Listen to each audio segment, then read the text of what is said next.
is with us. We're talking things home technology, and if you'd like to give us a call and ask a question of Peter, 131873 is the number, or if you like, you can go to our website, mtr1377.com.au, and pass on your thoughts. We are talking about ratings, and as far as video games and computer games are concerned, should they be rated or should they simply be banned? Later in the hour, hopefully, we'll catch up with Deb Sorensen from Focus on the Family. Before we do that, though, we're talking about HDMIs at the start of the hour, Peter, and we're going to chat about them. For those who may not be aware, an HDMI cable, what's all that mean? Look, it's a modern cable designed to link between a TV and a million other appliances. It's the new digital connection which replaces the old analogue cables. And really what it's designed for is to transfer high-speed data from one appliance to another. And even though, Glenn, we're living in a completely wireless world, I think that Matt Walker will agree that the best connection to make between your appliances is still copper.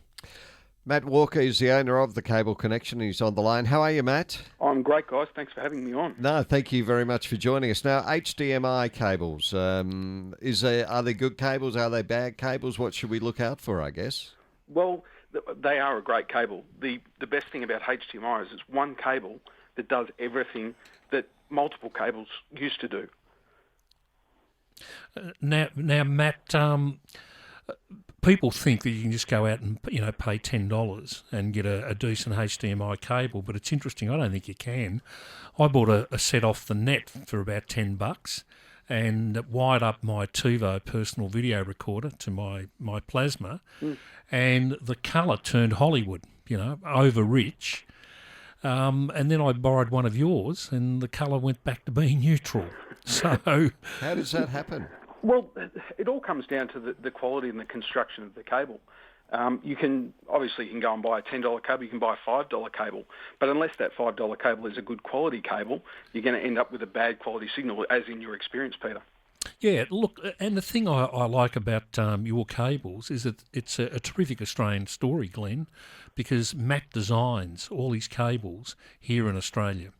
Yeah, exactly. So what we do is we have a look at, with my background as an installer, a home theatre installation, we came up against several issues, and one of which was passing cables up through the inside of walls when people want to have their television mounted up on the wall and have nothing around it. It was very hard to pass the cables through the wall cavities. So we went out and we actually designed a cable which was designed to pass through that wall cavity with very minimal intrusion inside the cavity and make it easy for people to install themselves, but also for installers and for people to put it behind their new flat panel LED and LCD TVs, which are very close to the wall. Having a nice flat cable allows you to put the television nice up and close to the wall as well.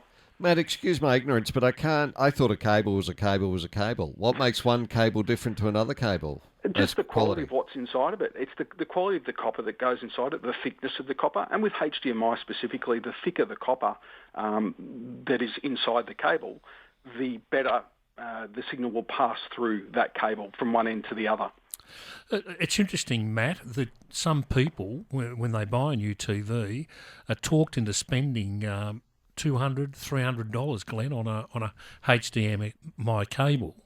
In reality, do you really have to spend that much? No, absolutely not. And look, when you're dealing in a market where there is very, very little profit to be made out of televisions, you have to make, as a retailer, you have to make the money out of something, and it usually comes down to the brackets and the cables. So no, absolutely not. The difference between a good quality $5 cable and a good quality $500 cable is generally just the name brand.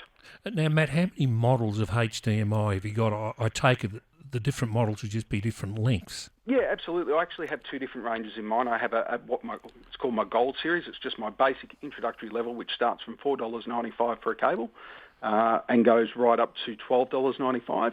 And then I have a Platinum range, which is slightly more expensive. It's a thicker copper inside of it, has a nice braiding on the outside, slightly better shielding, and metal connectors on the ends. And they go from $12.95 right up to $49.95. Matt, if you get a cheap and cheerful cable, you can actually lose data between appliances, can't you? You can, absolutely. But all the cables that we supply at the Cable Connection all come with a lifetime warranty. And we guarantee that the cable that you buy from us for $4.95 will do exactly what any cable you purchase from anybody else will do.